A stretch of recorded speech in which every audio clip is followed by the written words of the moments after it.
So God is the only entity that is really alive. Nothing can exist outside of God. So that is the premise for the doctrine of divine providence, to know that wherever I am and whatever I'm doing, God is always with me and intends for me to be right here, right now. This is my mission. That being said, however, is what we start off today, where we say, still a person should never put himself in danger. What happens if you put yourself in a dangerous situation? Okay, so if you're with me, and if you have a book, we're in the middle of page 401.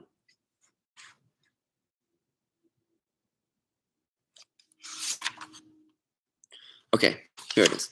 Middle of page 401.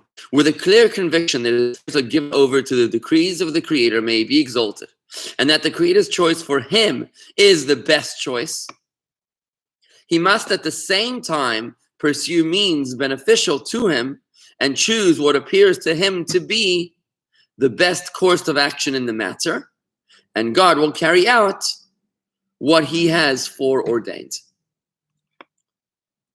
For example, although a person's end and the length of his life are determined by the decree of the Creator, may he be exalted, he must still pursue the necessary means of subsistence, food and drink, clothing and shelter, in accordance with his needs, and not leave this to God, saying, if God has ordained that I will live, he will preserve my soul within my body without food all the days of my life, and I need not bother to seek a livelihood and endure the toil and exertion this entails. That's what you should not say.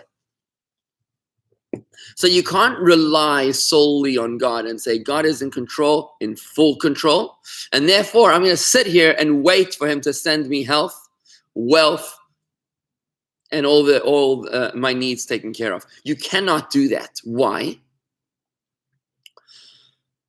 Philosophically, Chabad Chassidus explains that the reason you cannot do that is because God insists on us creating a decoy for the origin of the blessing, so that the blessing seems as if it came not from God, but from somewhere else. This will then allow us the ability to have freedom of choice as to whether we want to choose in God's providence over us and pledge allegiance to God, or whether we choose to deny God's providence over us and pledge allegiance to the conduit through which the blessing came to us, whether that was the doctor who brought healing, or the business that brought livelihood. We then have a choice. So God needs to remain inconspicuous, because if God was obviously present in our lives, then we would not be able to have that freedom of choice. Freedom of choice is so very important. If we lived in this world without freedom of choice, life would be pointless. We'd literally be like a mass production plant where God mass produces us. We do exactly what he wants us to do, and then that's it. There'd be no concept of reward and punishment, no earning or failing, because God is all around you. Everybody sees God all around you, and it's very difficult to sin. Still, it did happen, by the way, like in temple times. In the times of the temple, there were 10 miracles going on at all times. For example, there was not a fly ever with all that meat that was being sacrificed in the temple, and the pillar of smoke never wavered in the wind, and it was never crowded in Jerusalem, which is a miracle. The Jews never complained. Despite that, the Jews still managed to sin and merit to have their temple destroyed. It all depends on what degree of divine revelation is going on, I mean, even think of it this way, when God split open the Red Sea, that was an extraordinary miracle. Still, there was a Jew carrying an idol. His name was Micha. He was carrying an idol across the Red Sea. There were still non-believers there. So it's going to be more difficult to believe, or to deny God. It's going to be more difficult to be an atheist if God is much more apparent. God prefers to be completely hidden, and that's the meaning of us living in exile right now and wanting Mashiach. Living in exile means that we live in a state of spiritual darkness, where we can't see up from down. We don't know. We don't have our spiritual bearings to see the presence of God, to understand our purpose in this world. We literally feel feeling like we're groping in the darkness. But when Mashiach comes, that's when godliness will be revealed. And then life will not be boring, because then we will be able to climb the ladder of divine intimacy. And remember, God is intimate, so you can never finish that, and therefore life can never become boring by definition, because you're climbing an infinite elevation. It's think of it like when you're in a marriage, and every day you're deepening your relationship in a more meaningful and more beautiful and more loving manner. Think of it that way. So what's happening is, does that mean it's boring because you only have one person in your marriage, one other person in your marriage? Because only the two of us, and how can we ever, we're not distracted by any other people outside of the marriage? That's not boring. It means that you're able to enhance and deepen and make more meaningful your relationship each and every day for the rest of your life. So that's the reason why Chabad philosophy explains the need for us to balance our trust in God and our belief in the divine providence, in hashgacha pratit, divine providence, whilst at the same time making sure not to rest on our laurels and always going out to seek our livelihood, to seek a means to healing, and so on. Similarly, at the bottom of 401, similarly, the person should not expose himself to danger, relying on the divine decree that he will live a definite term. Say, look, I'm going to live anyways to a definite term, so I can't possibly die early, and ingest the deadly poisons or risk his life by battling lions or other wild animals if he does not have to. So you should never put yourself in danger, or by hurling himself into the sea or into fire, or undertake other ventures in which a person cannot be sure of his safety and endangers himself. You're not allowed to put yourself in danger. It's actually a biblical commandment, and you shall be exceedingly careful with your well-being. You're not allowed to put yourself in danger. You can't do anything which is dangerous, right? Why not? Similarly, Scripture has cautioned us in this regard, saying, do not test God your God as you did at Massa in the wilderness. For one who acts in this fashion cannot escape one of the following two outcomes. Either he will perish or he will survive. Now, what's going to happen is that the Rabbi Bachai is going to walk us through now the two options of what might happen to a person who puts himself in a state of clear and present danger. I want to welcome everybody who just joined us. We have Ron Collins and Elaine and Ashley on YouTube. We have also on Facebook, I see Susan Pelosi is there. And good morning to you, Ed, Hockman, and Adrian, Chana, and Andy Siegelstein.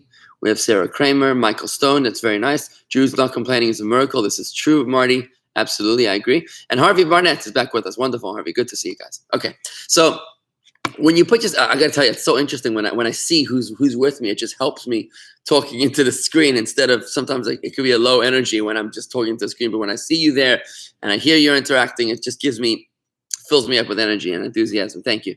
So here's what happens to the person that's going to put himself in danger. It's going to be analytically discussed right now by Rabbeinu Bachai. If you put yourself in danger, how does the doctrine of divine providence play into a person that puts himself in danger? Here's what's going to happen. If he perishes through his rashness because he did something crazy, he will have committed suicide, for which he will be held responsible as if he had killed another human being. You know, suicide is, according to Torah, murder. It's self-murder. You're not allowed to kill yourself, as opposed to conventional thinking that it's my life, it's my body, I can do whatever I want to my body. This is not true according to Torah. Your body is not owned by you. Your body is leased to you by God, and you have to return your body to God in as good a condition as possible, which means that when you die, you've got to be buried. If you come from the earth, you've got to be returned to the earth, not ashes. Ashes is not considered acceptable.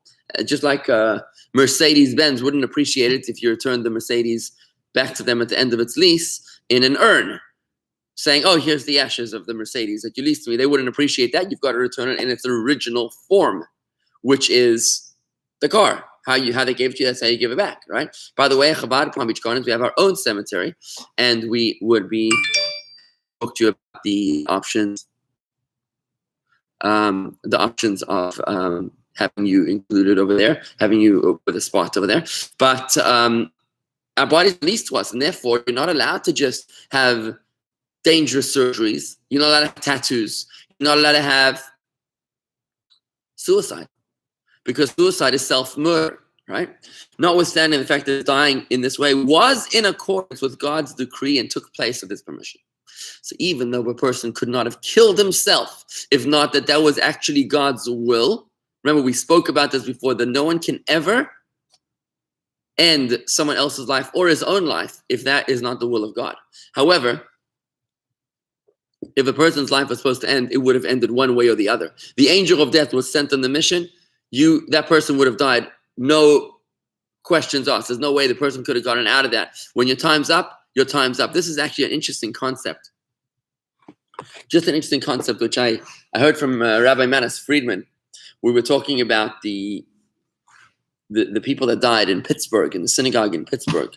And I asked him on the radio, how is it possible that, why would God allow these people to die in a synagogue? Like on Shabbos, during the services. You know, we just commemorated the first yahrzeit of Chabad of Poway, of Lori Kay. It was on the last day of Passover when she was killed by that terrorist who broke into the Chabad of Poway in California. How can a person die? She went to say Yizkor for her mother. Why would God allow her to die while she's praying? What did she do wrong? We always ask. And the way that Rabbi Manis Friedman explained it was beautiful. He called it the time's up doctrine. The time's up doctrine. What does that mean? When your time is up, your time is up, and there's nothing you can do about it. Everyone is born with a ticking timer. Some people it's 120 years, and other people it's 62 years. Other people it's 12 years, and maybe months. Every person has got a time. When that time expires, it is all over. How would you like to die? You know, you could die in compromising situations, or you could die in peaceful situations. Some people might die in a warm bed surrounded by family. Other people might die alone in a hospital, God forbid, during coronavirus where nobody can come and visit them. And the way that he explained it was that God takes his loved ones in the most intimate moments, right? While they're davening in shul. What a beautiful way to go. Right, it's Yom Kippur, right in the middle of Kol Nidre, for a person to pass away. There was a real story about this with the Rebbe. Somebody passed away, and if I remember correctly, they said that what a beautiful way to go during the holiness of Yom Kippur, to go up to heaven, right? So this is what he called the time's up doctrine, that when your time is up, your time is up. And therefore, there's nothing that you can do to end someone else's life or your own life without God's permission, without God's approval. However, the way in which that life ends, that way, is something which that person will be held accountable to. So if it was the angel of death that ended his life, okay, the angel of death did his mission. But if you were the one that made that guy's life end early, or if you took your own life, then you'll be held accountable for the murderous intent which resulted in an actual death. We spoke about this concept before. Okay. Okay, so back to the gates of trust. He has cautioned us not to kill any human being in any way, saying, do not murder. The closer his relationship to the murdered person, the more culpable is the murderer, as it is written, because he pursued his brother with a sword and cut off all pity. Obviously, if you kill a family member, it's worse. Accordingly, as none is closer to a person than he is to himself, he who kills himself undoubtedly deserves severe punishment, for he may be compared to a servant whose master ordered him to guard a certain place for a certain amount of time, warning him not to abandon his post until the arrival of his messenger. When the servant saw that the messenger was late in coming, he abandoned his post before the latter came. As a result, his master grew angry with him and punished him severely. So too, one who leaves God's servant and rebels against him by exposing himself to lethal danger. God gave his body and asked you to keep this body intact. What did you do? You committed suicide, right? You took the life of this body, which means you defied the instruction of God Almighty. Not good. And that actually arouses the anger of God, whose mission you actually abandoned by committing the suicide. So this is the first outcome of what happens when a person,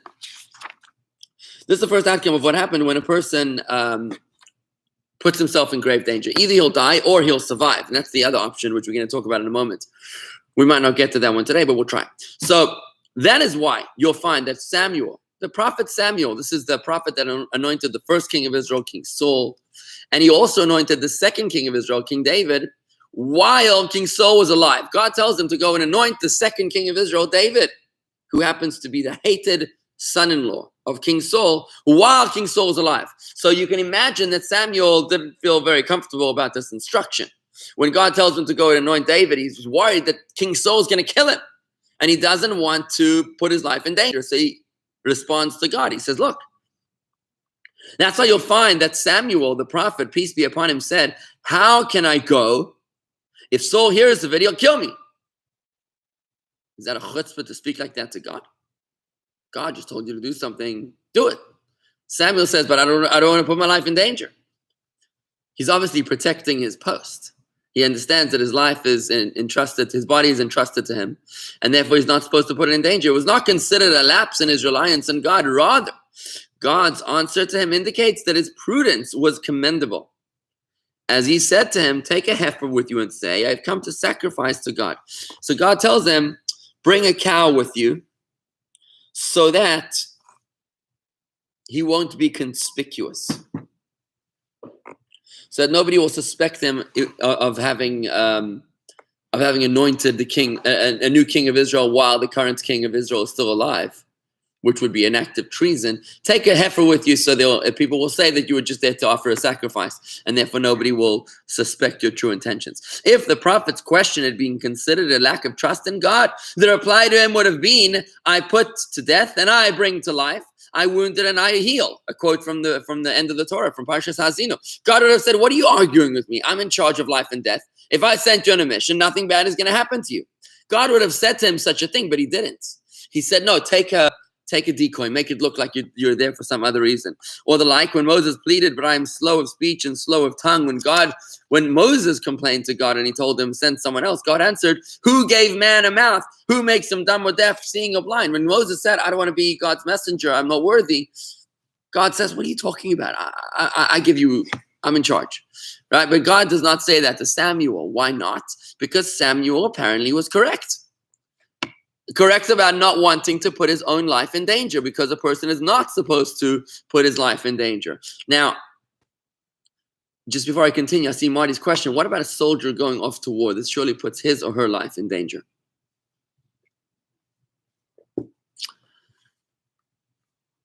It depends on kind of war. If you're fighting a war, what's called a milchemes mitzvah, a mitzvah war, for example, saving Israel from her enemies that are trying to kill her, a war of self-defense, or a war of conquering biblical territories. That's a mitzvah war. You're supposed to do a mitzvah war like any war, because that says, Ki tetzei lemilchama olovecha, when you go out to war on your enemies, lo tira mehem, you shall not fear them, which, by the way, Marty, is one of the biblical sources for the doctrine of blind trust.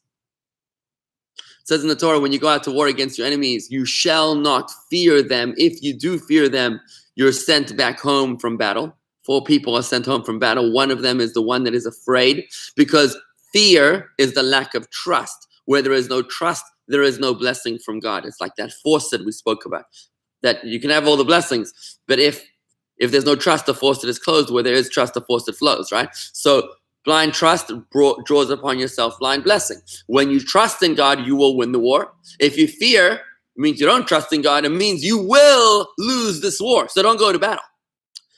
So when you have to go to war, for example, if the king mandates a war, then you have to go. You have to fight for your country. You have to fight for your people. But to go for any frivolous war, there's a good reason not to go. Especially if it's not your people, if it's not your country, then maybe it's not a good reason. If you're arguing over Helen of Troy or something, and some ridiculous, useless reason, then maybe you shouldn't go. But if you're fighting for self-defense, then you should. Right? And it all depends on a case-by-case situation. Now, if Samuel, with his perfect piety, did not take the liberty of exposing himself even to a slight risk of danger, maybe King Saul will hear that I just anointed King David as the new king of Israel. And maybe he'll kill me, because remember, Samuel was the mentor, the Rebbe of King Saul. Would King Saul kill his Rebbe? Not so sure. I don't know. Maybe just be angry with him. I don't know. So if Samuel, with his perfect piety, did not take the liberty of exposing himself even to a slight risk of danger, through his doing, though his doing so would have been in response to the command of the Creator, may he be exalted, who had said to him, fill your horn with oil and go, I'm sending you to Yishai, to Jesse of Beis Lechem, that's the father of David, to anoint his son. Then if in the case of Samuel he was concerned, he was apprehensive about putting his life in danger, then it certainly would be reprehensible if that were done by someone who was not acting in response to the command of the Creator, may he be exalted. We're never going to put ourselves in danger. If you put yourself in danger, you will be held accountable for the potential outcome. Remember that based upon the concept of divine inconspicuosity, I don't know if that's a real word, I just invented it. And maybe the word is anonymity. Based upon the concept of divine anonymity, that God needs to remain anonymous. The way that God remains anonymous is by making it look like Mother Nature is always in charge. That's how God remains anonymous. By now, we know, we've learned this in the meditation and prayer course, that the word Elohim, the other name of God, has the same numerical value as nature, as Hateva. Whenever we see that word, Elohim or Elokeinu, we're talking about God, the way God is disguised through the veil of Mother Nature. What that means is that when you put yourself in a dangerous situation, you might actually die. When you avoid danger, you'll probably survive. When you work hard, you'll probably succeed. When you don't work hard, you'll probably fail. The harder you work, the more you'll succeed. The less you work, the less you'll succeed. So by working within the framework of nature, God makes it look like he's not even in control. He's not even present, thus allowing us to experience freedom of choice. Therefore, when a person puts himself in a dangerous situation, he is making it more likely for him not to survive. And that's why you shouldn't put yourself in a dangerous situation. Let's take a look at these comments coming in here on Facebook. So Michael Stone says, or mass suicide at Masada. I'm trying to understand, Michael, what you mean by mass suicide at Masada. Yes, they all killed themselves, but that was for a very specific reason. Oh, okay, we were talking about suicide over here. You're not allowed to commit suicide. So how could they commit mass suicide at Masada? Now, the reason they did so is because the Romans were very, very upset with a group of Jewish people that were starting at Masada. These were Jews who were fiercely independent from the Romans. It's very painful because they would actually raid in the middle of the night. They would go out and raid other Jewish villages for food. That wasn't very pretty.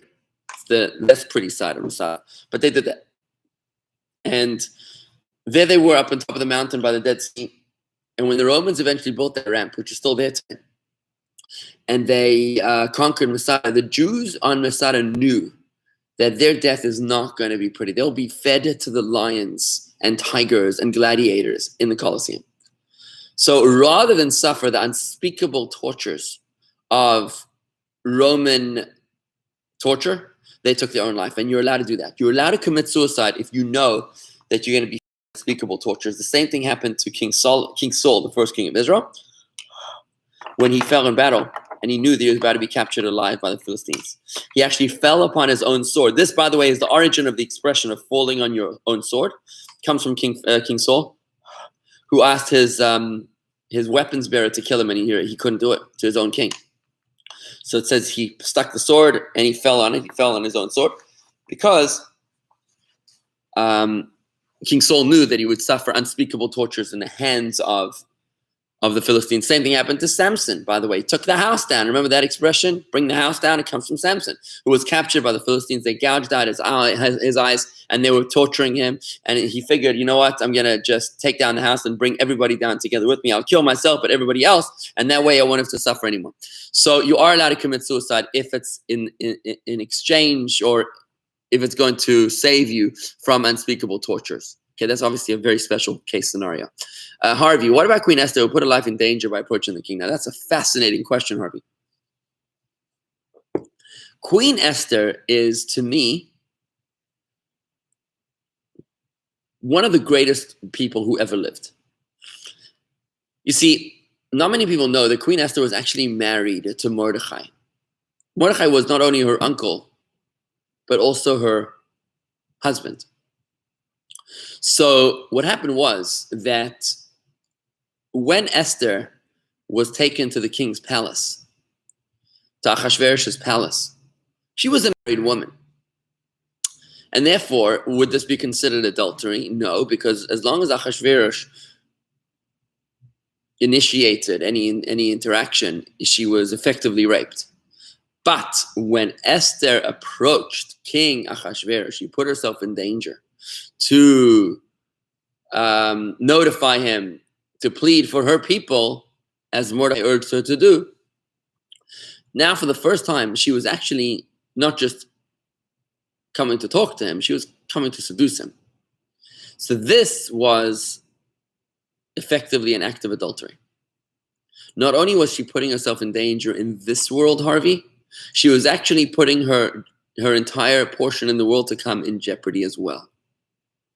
And that's why she says to Mordecai, Ka'asher avadati avadati, as I've been lost, so too I will have been lost when I enter the king. She was talking on a literal level about losing her life, but the commentators explain, as I lose my portion in this world because they'll probably kill me, I'll also lose my portion in the world to come because I will have initiated an act of adultery for a married woman. So Esther, notwithstanding the double danger that she put herself into, the double jeopardy, nevertheless, she was willing to sacrifice her entire being, her entire identity in this world and in the next world to save her people.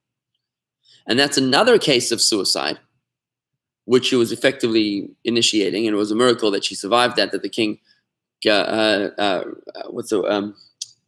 her the scepter or faced the scepter towards her and therefore granted her permission to speak. The fact that she was willing to give up her life in this world and the next world for her people is what makes her one of the greatest people who ever lived. This is utterly selfless, utterly altruistic. She is the paradigm of a great leader, a quality that you rarely see in other places. You know, you look at today's election cycles. Vote for me because I am the most perfect, I'm the most humble, I am the most capable, I am everything that mankind could wish for, therefore vote for me, right? Our elections are always about promotion, right? Wouldn't it be lovely to have a leader that literally throws themselves under the bus, takes the bullet for the team, so that we all are able to survive? You know, we see today what happens in Congress, that there's a double standard. Their health insurance is untouchable. Their benefits is nothing changes, but us, that's where the citizens have to stand in line, right? Imagine it was a true democracy where they would treat us the same way exactly that they treat themselves, right? So Esther treats herself to a lower standard than she treats everybody else. She takes the bullet so that other people can survive. And that's a very, very high standard of suicide, which is allowed in order to save your people. Another very, very powerful exception there. Marty, what about U.S. soldiers in Iraq and Afghanistan? Certainly not amidst the war. That's a good point there, Marty. It's a very interesting question. It could be argued, Marty, that the war in Iraq or Afghanistan was a war of self-defense. I think that's what the war started for. 9/11, Al-Qaeda, hunting Osama bin Laden. You know, this is the guy that was actively trying to take down the United States. So there was an element of self-defense there. I mean, yeah. And I know with Iraq, there's a whole question. Was it weapons of mass destruction? Was it not weapons of mass destruction? We as Jews know that Saddam Hussein was absolutely out to kill the Jews. You know, he tried already in the Gulf War, and he wasn't going to stop. So there certainly is an element of self-defense over there. And by the way, America, they called Israel the little Satan, and America the great Satan. So there certainly is an element of self-defense over there, notwithstanding the politics of who was president and who initiated the wars and whatever else. So yeah, well, it might not be a mitzvah war. It's certainly a war of self-defense, and you need to defend yourself. You need to defend your people. What are you going to do? Sit idly by and wait for them to send a nuclear bomb? God forbid. You have to defend yourself. That's very, very important. And you have to go to war. Queen Esther was a soldier in the war for Israel, says Michael Stone, and I agree. Andy, if each of us has a fixed time on earth, how do you reconcile this fixed time with the fact that we each have a destiny, and our time is up theoretically when we fulfill the God-given destiny? One more time. If each of us has a fixed time on earth, how do you reconcile this fixed time with the fact that we each have a destiny and our time is up theoretically when we fulfill the God-given destiny? Okay, so you only have a certain amount of time. The time's up doctrine of Rabbi Manis Friedman is that when your time is up, your time is up. You only have a certain amount of time to live in this earth. You also have a specific mission in this earth. If you don't finish your mission in this earth, your spiritual purpose in this earth, within the amount of time allotted to you, then after death, you're sent to the heavenly court, and they could very well send you back down to earth to reincarnate your soul into another body so that you try again. And that is the Sod HaGilgul, the secret of reincarnation, that you need to come back to this world, not for an endless recycling, but you need to come back to this world in order to finish unfinished business. That's how we reconcile, Andy, between time's up versus finishing a mission. You might not very well finish your mission in this world. You might not. You need to come back. And by the way, the Rebbe tells us that Mashiach is coming in our generation, in our lifetimes, which means that there's not going to be any more time to come back and do a tikkun. Whatever we need to finish in this world, we've got to finish now. You can't say, well, I've got maybe another lifetime. The Arizal says you can't come back more than 7 times. And we all have been here before, probably multiple times. None of us are new souls. We're all old souls. So there's no time to waste. Now is the time to tighten our belts and to get the job done, to think about what is my mission in this world and to get it done. There's no more time to waste anymore. Inconspicuousness is the word that Andy is telling me. Michael loves it. That's great. Michael Stone, concealment, good. Rabbi, the news this morning showed Hasidic Jews in New York gathering in large numbers at the funeral of their rabbi. Do they not believe that God, double negative, do they not believe that God does not allow Jews to put themselves in danger? Why don't they believe? You got a triple negative there up. Okay, let me try to process. I'm going to say, do they believe that God allows Jews to put themselves in danger? I took away the double negative. Do they believe that God allows Jews to put themselves in danger? Why don't they believe? I thought it was the mayor of New York, de Blasio, who broke up the funeral. He got a lot of flack for that. I would say this to you, Rob. Tragically, I don't think they get it. I just don't think they get it. There was one of my teachers in New York. He passed away a few days ago. Rabbi Yisrael Friedman, great man, passed away. And at the funeral, you see the picture. There's like scores of people, and they're pretty close to each other. I don't know. They didn't get the memo, maybe. I'm not sure what's going on. It's very sad. It's very, very concerning that these people are still gathering together like this. Look, let me put it this way. I think that a lot of these religious Jews that you're hearing about in the media, I don't have a TV, thank God, so I don't have to worry about this, but a lot of the people that you're hearing about in the media, they cannot reconcile the fact that God wants us to daven. And as Jews, we're very social creatures. A lot of davening, a lot of kiddushes, a lot of brisim, bar mitzvahs, weddings, funerals. We're always together all the time in each other's houses.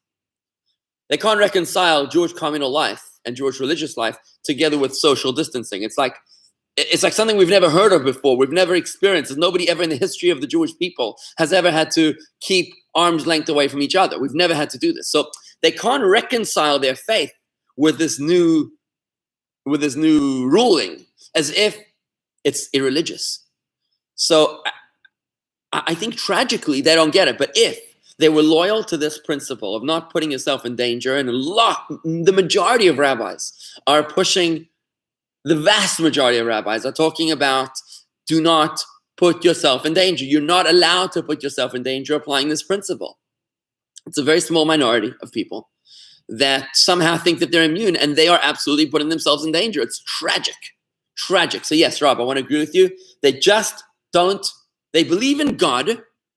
They probably know that you're not allowed to put yourself in danger, which is why you won't find these Hasidic rabbis helicopter skiing typically. But they don't believe, or they don't realize, the word here is das. The word is das, really. You know, Chabad is Chachma Bina Das, idea, understanding, and realization, to personally apply what you already understand. They just don't get it. That's the point. They just don't get it.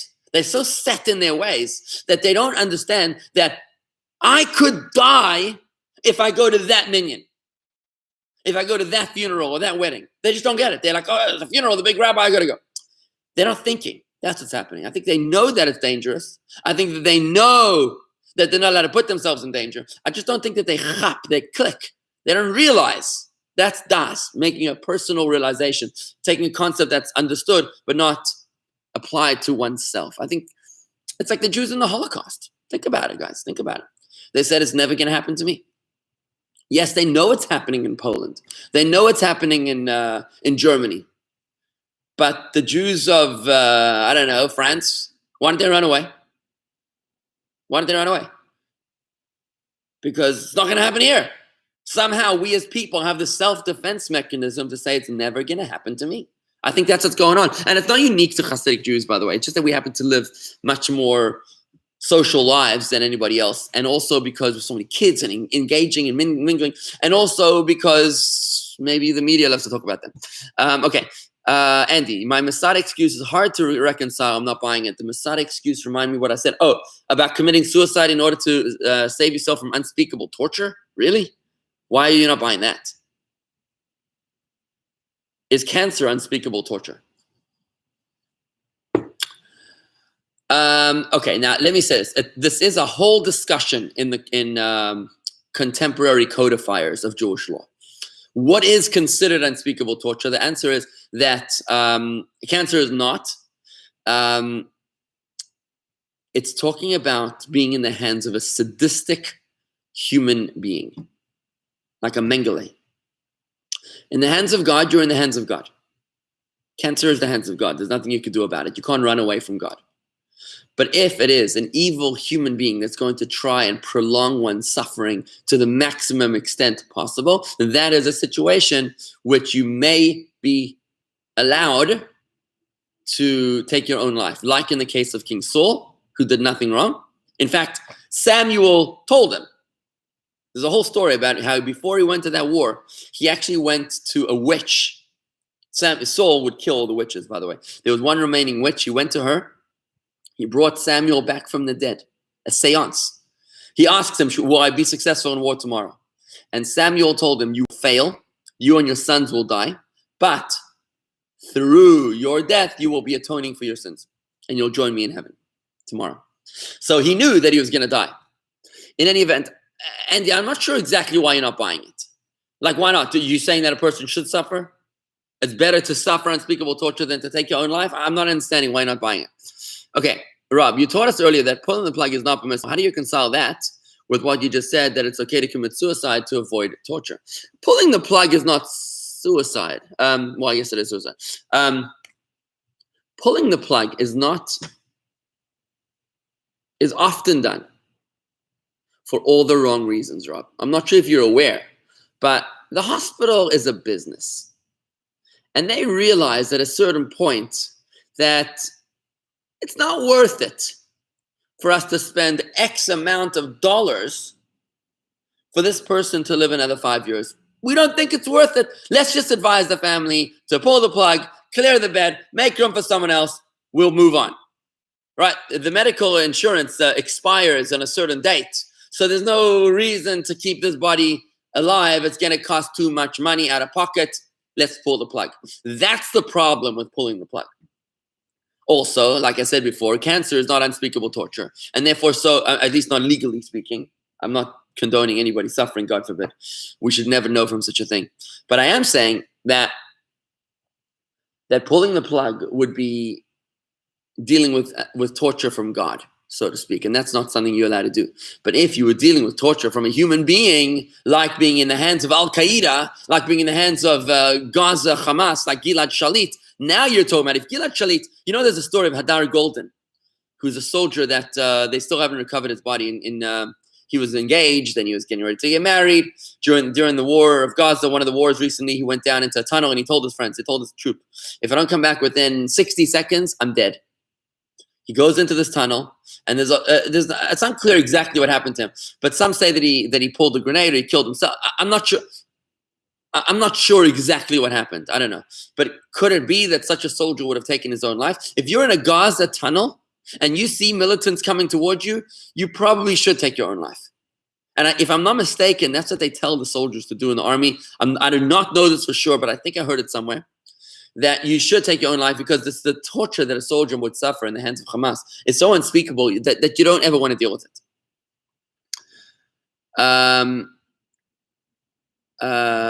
Okay, so I hope I've addressed that issue, Rob. Happy Yom HaAtzmaut from Pennsylvania. Fantastic, Adam. Good to see you there. Michael Stoner, maybe they were just wrong and sinned at Masada and should have fought till the death. Lions or not?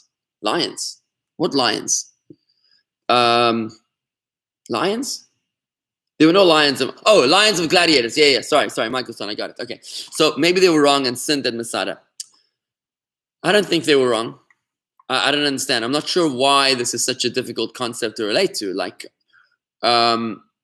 this is in the code of Jewish law. I'll give you an example. If someone puts a gun to your head and he says, eat pork or I'll kill you, are you allowed to die? The answer is no. You have to eat the pork because you're only allowed to get killed over 3 sins: idolatry, adultery, and murder, which means if someone says to you, kill that person or I'll kill you, you've got to get killed. So is the person liable for getting killed because he didn't want to kill the other guy? No, that's legally allowed to get killed. Is that suicide? No, it's not suicide. You refuse to kill the other person. You refuse to commit adultery. You refuse to commit idolatry. You'd rather get killed. So Daniel Pearl, for example, wasn't committing suicide when he refused to convert to Islam. He was doing what a Jew has to do. He was getting killed for his faith. In the same way that you're allowed to get killed and you must get killed instead of doing those 3 big sins, so too, when you're facing unspeakable torture, you're allowed to commit suicide. I don't understand why you're having a hard time with this. I'm not really understanding. Sarah, if fixed time is fixed according to our choices, then one could shorten life through choices. Rabbi Yechezkel Yishayek brings the sources for this idea in his book. Okay, fixed time is fixed according to our choices. Okay, it's an interesting concept. It seems to be what the Rabbeinu Bachai is saying over here, is that time is fixed according to our choices. I'm not sure how that works exactly with the time's up doctrine. When your time is up, your time is up. I'm not sure if the duration of our lives depends exclusively upon our choices. I'm not sure if I agree with that, Sarah. I don't know about it. How about if you finished ahead of time? Are you talking about my class or are you talking about the guy who's taking his life? I'm not sure exactly. How about if you finished ahead of time? Oh, I think you're talking about your earlier question about the mission. If you have a mission in this world, I spoke to you earlier about not finishing your mission in time and therefore needing to come back to this world, right? But what happens as a reincarnation? But what happens if you finish your mission ahead of time? It's an interesting question. I don't know. What happens if you finish your mission early? I'm pretty sure that you're given the amount of time that you need to finish your mission. I'm pretty sure that's how it works. Now, these are, like it says in the Torah, Haniglot lanu levaneinu, those which are revealed for us and for our children, V'anistorot l'Hashem Elokeinu, and that which is concealed is for Hashem our God. We can never truly know the secrets of God Almighty. So how much time goes to certain people? How do we really know? And what is our real mission in this world? How do we really know? Maybe we have more than one mission. Maybe we have to finish it on a deeper level. Maybe to start off in a very secular family that never sent you to Hebrew school and to end up in a meaningful relationship with God takes more than 5 years. Maybe it takes 55 years. You know what I mean? Who knows how much time it takes? How many messengers you need to experience along the way? I don't know the answer to that question. I don't think it's knowable, quite frankly, Andy. So, don't know. Yomer Shalom, Marty, no one has lived through the social distancing, not just ultra-Orthodox. Exactly, I agree with you. And it's tragic to see these people that are not just don't get it. Wow, I'm trying to keep up with the comments flying in here at high speed. Okay, trying to keep up, guys. All right. So, Dina Shal Malchus, the Dina, the law of the land in the diaspora. In the U.S., we have constitutions. Some factions of the government are violating several of our constitutional rights. Okay, so Sarah, without getting political about who is or is not violating the Constitution, you are bringing up a point, and that is the law of the land is the law of the land. So if you're living in the United States and they send you on a war, then you probably have to go to that war. So when Marty asked earlier about a war of a mitzvah being in Iraq or Afghanistan, if you're in the army and the army sends you to God knows where, then you've got to go to God knows where because that's the law of the land. So there is a concept, it's like paying taxes. You may not agree with the taxes, but if that's the law of the land, then that's what you got to pay. And that becomes Torah law. The Torah mandates that you pay the law of the land. Andy, because suicide is suicide, and I don't see any excuse You don't get to decide when you may murder yourself. Okay, so you're pretty strong in this point of self-murder under no exceptions. But you do agree with me, Andy, that you are allowed to murder yourself when you're faced with the three big sins of idolatry, adultery, and murdering someone else. So you would agree with me that you are allowed to get killed, to forfeit your own life.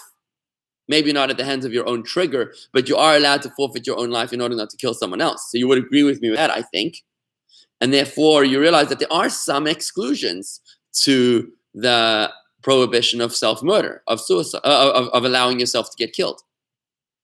Where exactly you draw that line? Okay, so you may disagree with me that you feel that suicide is prohibited in all circumstances, and I'm telling you that suicide is allowed in certain cases where you are facing the very likely prospect of unspeakable torture. Okay, we should never get tested. And it's an interesting discussion. It's a very interesting discussion in the Talmud. It's a very passionate Talmudic debate as to when, analyzing the story of King Saul, analyzing stories like Masada, and countless such stories in Jewish history where Jewish people literally gave up their lives in order to save their people, like Queen Esther's, I think it was Rabbi who brought that up, and other people in Jewish history that literally gave up their lives in order to save their people. It's a very interesting concept. Okay, Michael, so sickness is of nature is very different than evil from man. I get it. That's exactly what I'm saying. Sickness comes from nature, that's from God. Man's evil is something we spoke about yesterday in the Tanya class when we said in yesterday's very passionate Tanya class, no evil descends from heaven. There's no such thing as evil. There's only hidden good that comes from God. God either gives us revealed good or hidden good. Then the question was raised by Andy was like, 1 second, what about evil people? So I differentiated and I said, look, I'm going to draw a line here between the evil that's perpetrated by people and the evil that's perpetrated by God. If it's by God, it's only hidden good. If it comes from people, that's a different discussion. And that's why the nafkamina, to use Talmudic language, the difference of yesterday's argument would express itself in today's discussion of when you're allowed to commit suicide. You're not allowed to commit suicide when you're faced with suffering that comes from God because it's not evil. That suffering is hidden good, as we explained yesterday in Tanya chapter 26. But if you are experiencing suffering at the hands of an evil person,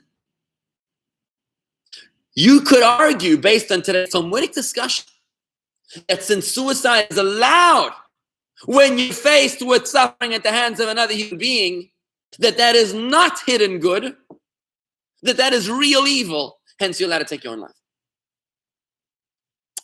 And I think that's a Talmudic argument in defense of Andy's point yesterday, when Andy said to me that there is such thing as evil when it's perpetrated by a human being. And I didn't want to talk about it yesterday because I didn't want to derail the class.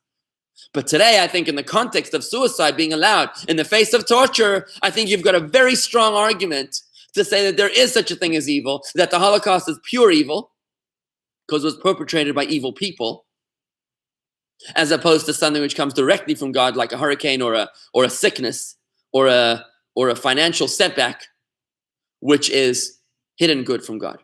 A very interesting topic to talk about within the context of allowable suicide. Okay, so Mrs. Kramer, the whole world is now a place of danger. Why is religious concentration more a place of danger than the big businesses who are allowed to remain open? I think that you have the same question, Mrs. Kramer. Same question. I think I made it clear that it's not only the religious Jews, it's everybody that is subject to this danger. I don't know how it works in the big businesses. Again, I don't have a TV. I'm not really watching the stuff. But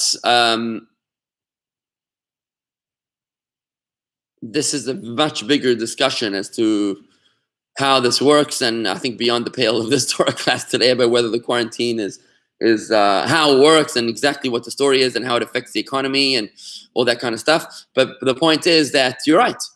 If you shouldn't gather for a minyan, then you shouldn't gather for a big business, and vice versa. You're right. Michael, don't pull the plug on me. I don't want to risk it. I'm going to tell you guys a famous story in Ashul. When Max passed away 10 years ago, he was in the hospital. I remember we went from the radio station straight to him on a Sunday morning, and the family had just signed the plug, the order to pull the plug. They were wheeling him out, and I stopped them. I said, guys, please, you can't do this to Max. And I spoke to them. They reversed the order. Max came out of it a few days later. He danced at his granddaughter's bas mitzvah, which was his life's dream. He had told me months earlier.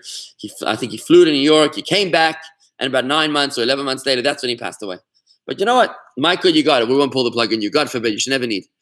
Rob, Andy's replying to Rob. You can't finish ahead of time or late. You can finish when God determined. That's when you are finished. That's right.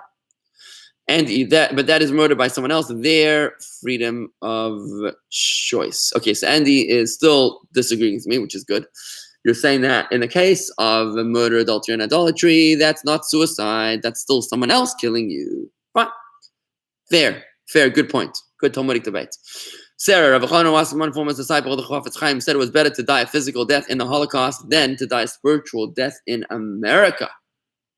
Whew. America at that time was a spiritual wasteland. Ooh la la. Okay, this is a very, very controversial statement you just made there, Sarah. Rabbi Wasserman said it was better to die a physical death in the Holocaust than to die a spiritual death in America. Ouch. I don't agree, respectfully. Even though I do see your point.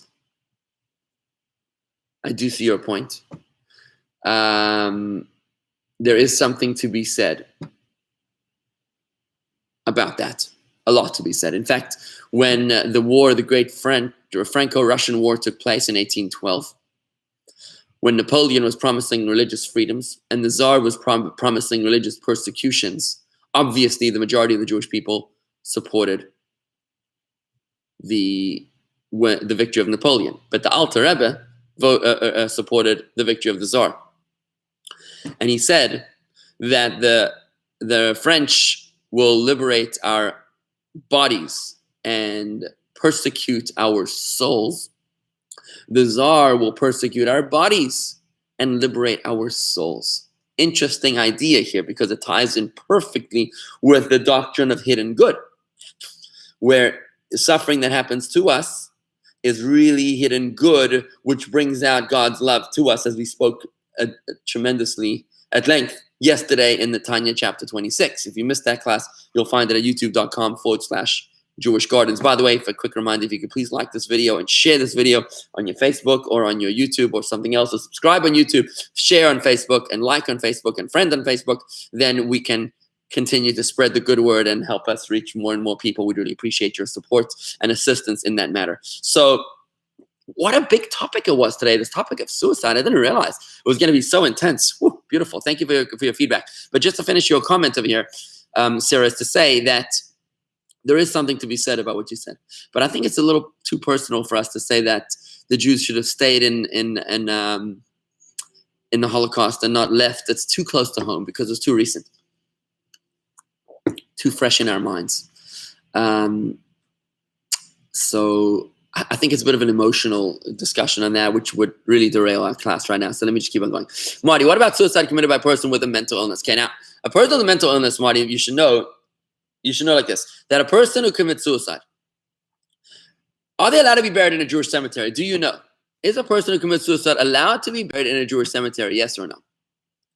So the answer is generally not.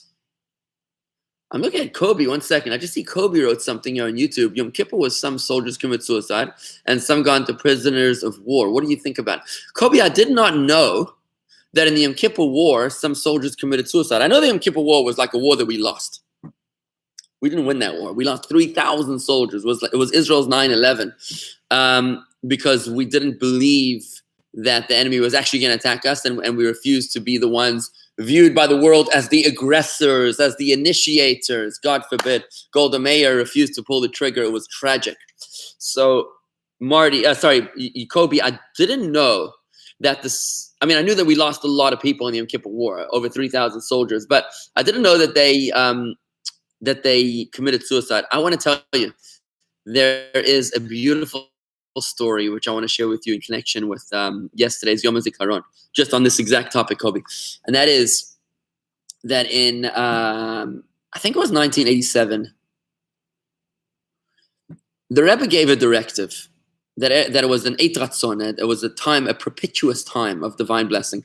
And everybody should go to pray at the graves of the righteous.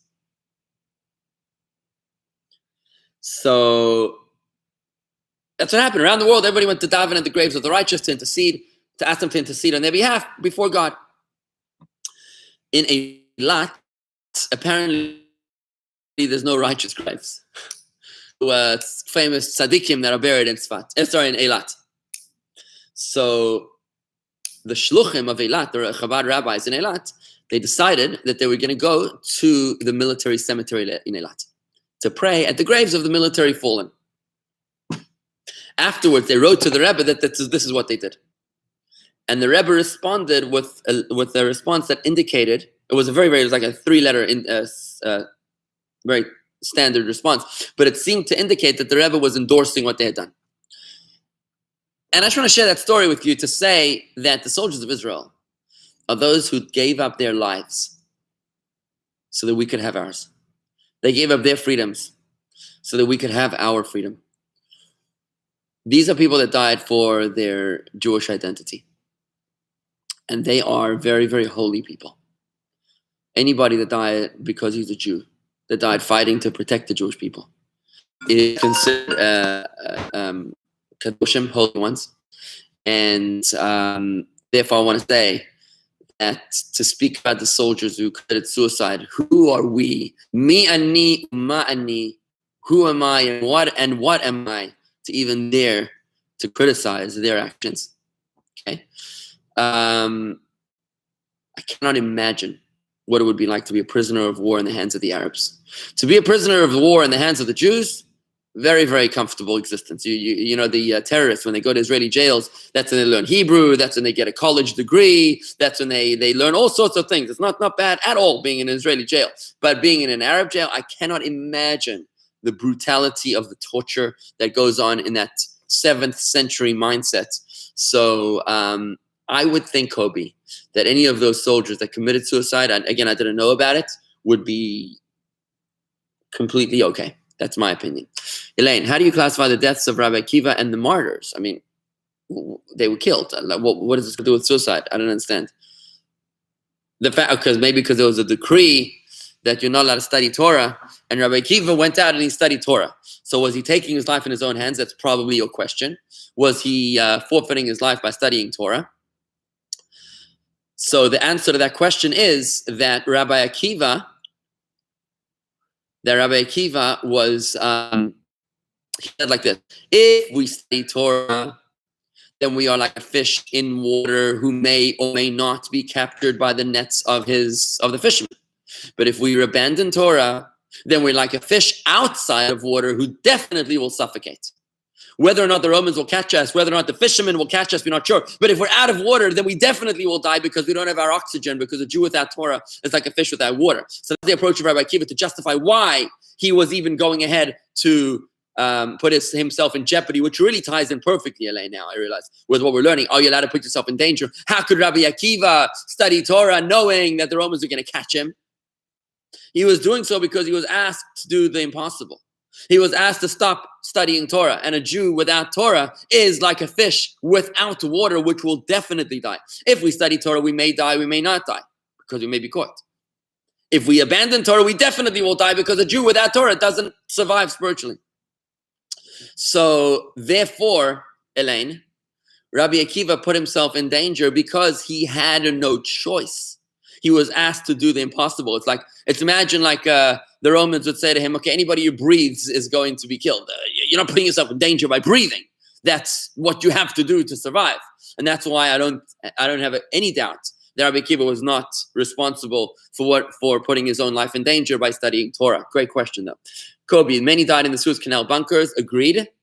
I'm sorry, that's probably what you were talking about before. I'm assuming that you mean that they took their own lives in the Suez Canal bunkers. But I thought in the Yom Kippur War, Kobe, that the Egyptians marched all the way up to like halfway to Tel Aviv.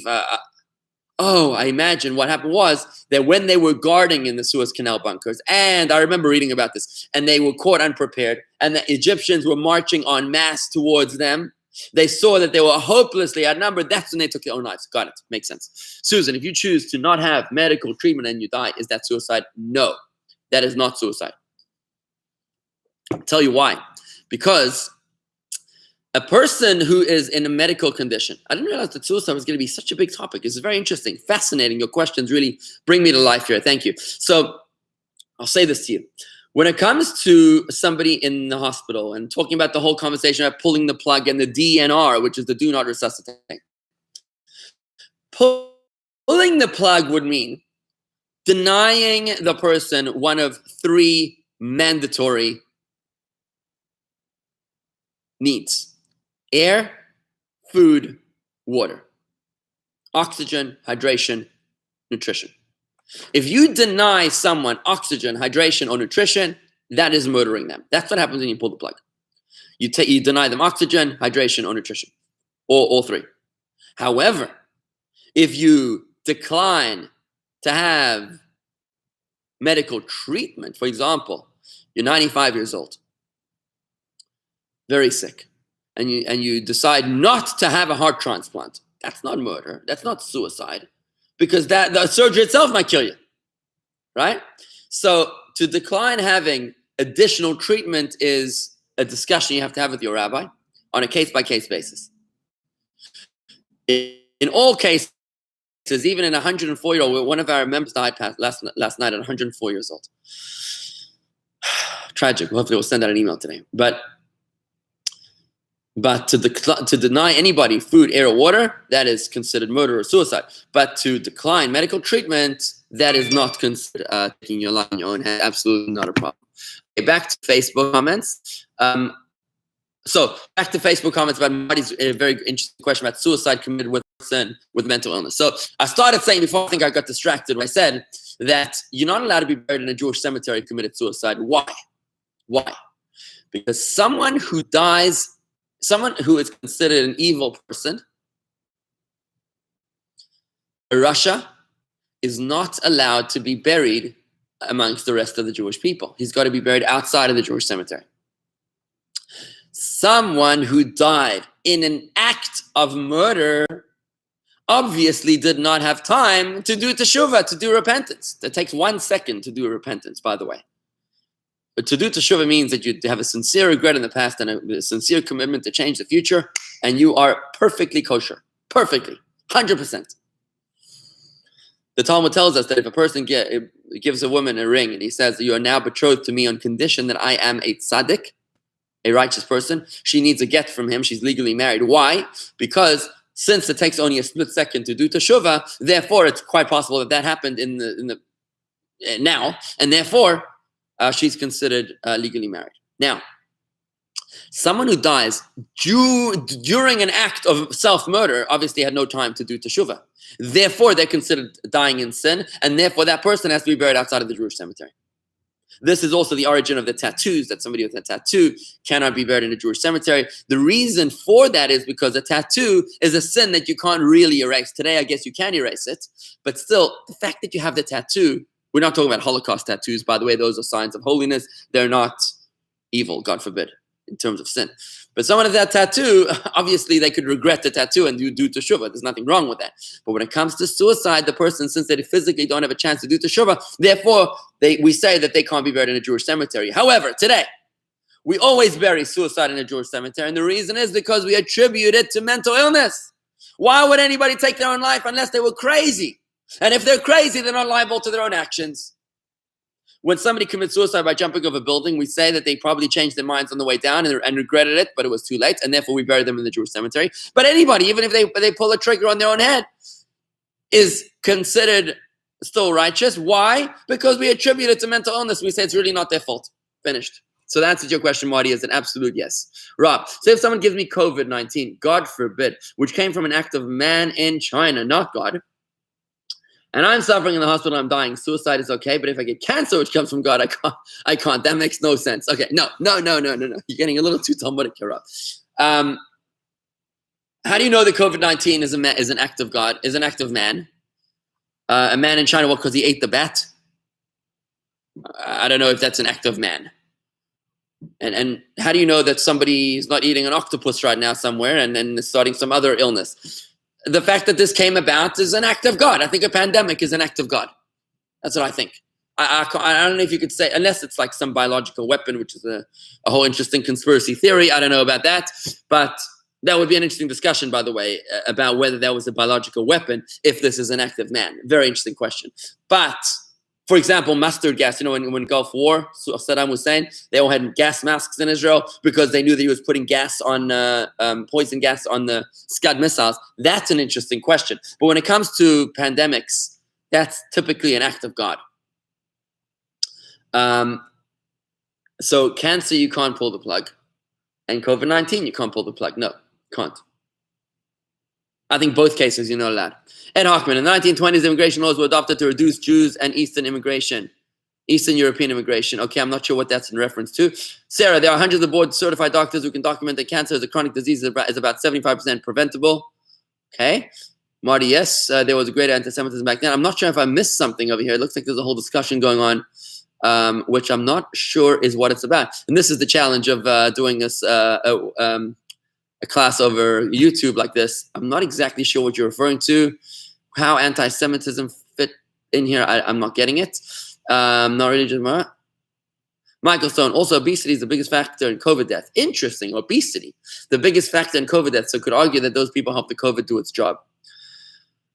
Okay, Rabbi Akiva was a soldier like Esther, I agree. Richard Jacobson, hello. Sarah, like the mainstream media that regularly distorts the news to make the Jews look like it's all their fault. Even a suicide could quickly do teshuvah as they're dying. Marty, I disagree. If you pulled the plug, if you pulled the gun on yourself, God forbid, how are you gonna have time to do teshuvah? Like between the bullet hitting the guy's brain, I don't understand. Like what? I guess it depends on what kind of suicide. Fair. You know what? I agree. Fair. If he hung himself, then you're probably right.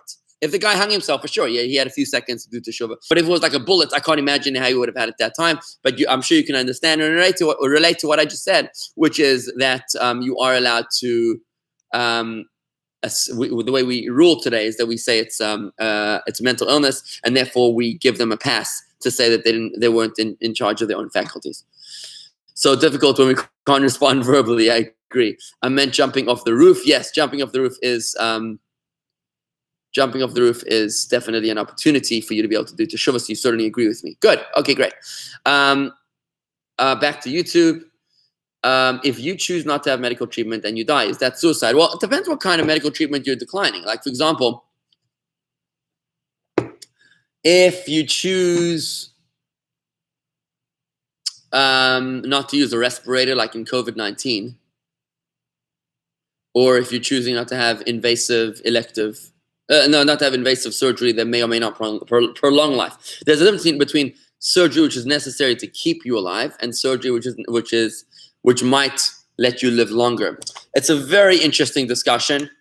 It's certainly a case-by-case basis and definitely a specialty in Jewish law in terms of understanding the variety of treatment, what kind of treatment, understanding the risk factors in each case involved, understanding the need. It's very, very complex. So a DNR is certainly allowed. A DNR means that you say, do not resuscitate. If the guy's gone, he says, don't try to shock me back into life. So that's okay because the shock would be an intervention to bring the guy back to life. So that's okay. You are allowed. The general principle here is, Susan, you are allowed to let nature take its course. That's the general rule. You're allowed to let nature take its course, but to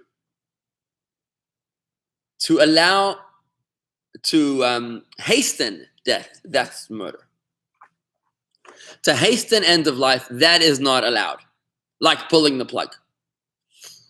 But to decline medical treatment is probably okay because you're saying, look, I'm letting nature take its course. So it's okay. I must say that does certainly need to be checked with a rabbi that specializes in medical treatments. Okay, if you're 95 and a DNR is placed and you have a major heart attack, paramedics come, but there is no attempt to resuscitate because of the DNR. Is that suicide? I don't think it's suicide, like I just explained. I don't believe that would be suicide. I think that is just allowing nature to take its course. You're 95, had a heart attack. Maybe the person doesn't want to be resuscitated. It would be talking about intervening with nature, and that is not necessary. It's okay if you want it. It's good. But if you don't want it, it's okay. generally speaking. Okay, one more question coming in. It's on Facebook. Suicide is one of those issues that leads to never-ending questions. I wouldn't say it's never-ending questions. This is pretty much discussed in Jewish law. As you can imagine, medical science is advancing in leaps and strides. So you can't just give it a blanket answer and say, okay, this is the rule and that's it. There's discussions about stem cell treatments. There's discussions about in vitro surgery, right? Doing surgery to a child before it's even born. There's discussion of all sorts of advances and leaps and strides in medical treatments. So it's really not one size fits all. I can talk to you about the general principles, but how they are applied on a case-by-case basis is really something which we have to look at on a case-by-case basis and to really consult with the relevant authorities. These are cases where you can turn to the world leaders, really, in Jewish law to be able to understand how they work, because it's really not a cut, copy, and paste situation, and I think that's what you're talking about. DNI is do not intubate is also used. So DNI, do not intubate, I think that's similar to a DNR in terms of Jewish law, where you do not need to intervene, and you are allowed to allow nature to take its course. Again, you cannot hasten the death of a person, but you are allowed to allow nature to take its course. That's the general rules. And I'm grateful that Susan is telling me that my answers satisfy her. That is great, as well as the DNR. Good, okay. So with this, friends, I think that we've reached the time limit, the time doctrine. So I will bid you farewell. We did only discuss the first option of what happens today to a person that puts himself in danger's way, that they might die. But there is also another option, which it might be the consequences of survival, and that's going to be very interesting. We'll carry on with that tomorrow. I do want to tell you that tonight at 8:30, Chana is giving a class on Zoom. I think it's only on Zoom. The link is in the email, for men and women on ethics of the fathers. It's from 8:30 until, I think it's at 8 o'clock. Go check the email. I think it's at 8 o'clock tonight. The class is on Zoom. It's on ethics of the fathers, what we study in between Pesach and Shavuos. So the Rabbi and Chana is going to be teaching that class. I also will be teaching a very special class on Friday mornings, starting this Friday morning, called Judaism at Home.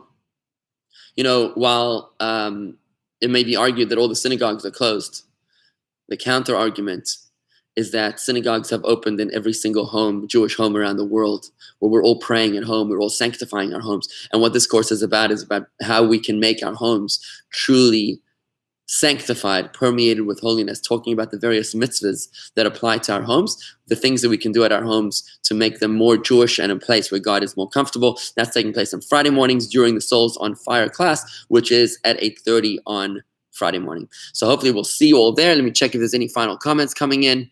I see Sarah agrees. That's wonderful. And so Ashley's telling me it is Wednesday night tonight at 8 p.m., 8 to 8:30 with Rabbi and Chana. And Elaine is telling me that I think most hospitals have ethics panels to set guidelines, but you may have to make sure, Elaine, that in addition to the ethics panels of the hospitals, you cannot rely on them for Jewish law. You need to talk to your rabbi to understand the implications and the directives of Jewish law, which may very well be different to the directives of the hospital. Remember, the hospital can very well be motivated by financial and business calculations. Jewish law does not do that with people's lives. And therefore, I encourage you very much to have a living will.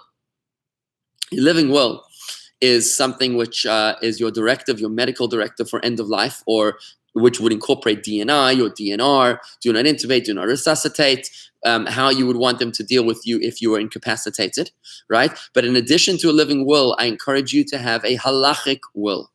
A halachic will is how you want them to. I'm just gonna look it up for you so I can post it. How you want people, the doctors, to deal with you in the case of where you have a problem and they need to turn to someone to advise what to do in your case, right? So many people will put the name of their rabbi and a replacement in case that rabbi is not available to be able to ensure that that Jewish law is applied properly. You know, I deal with cases where people tell me that, sorry, Rabbi, the decision was already made. There's nothing we can do about it, and there's nothing we can do about it. They tell me, right? So because it was already decided. But if you're able to, the children already made up their mind about this is what's going to happen to mom, right? But unfortunately, that is not not the way it's meant to be. according to Jewish law, you're supposed to follow Jewish law. So therefore, you have to have a halachic will. I just posted it onto YouTube and onto Facebook now, a sample of the halachic will, and I highly encourage you to look at this and to fill it out and to put it amongst your records that you have a halachic will to make sure that you're dealt with according to Jewish law, you're born a Jew, and that you also will die a Jew. Okay? So I'm just going to post it into the comments over here. Please take a look at it. I know people that are incorporating this into their will. They actually give this halachic will, a fold-out copy, to their lawyers, so that it's incorporated within their will, that it's in a safe place, that everybody will know how to deal with them if necessary. Okay? And with that, folks, I'm going to bid you farewell. I want to say thank you for a fascinating conversation. Always a pleasure studying with you. And thank you for firing this conversation up. Shalom, and have a wonderful day.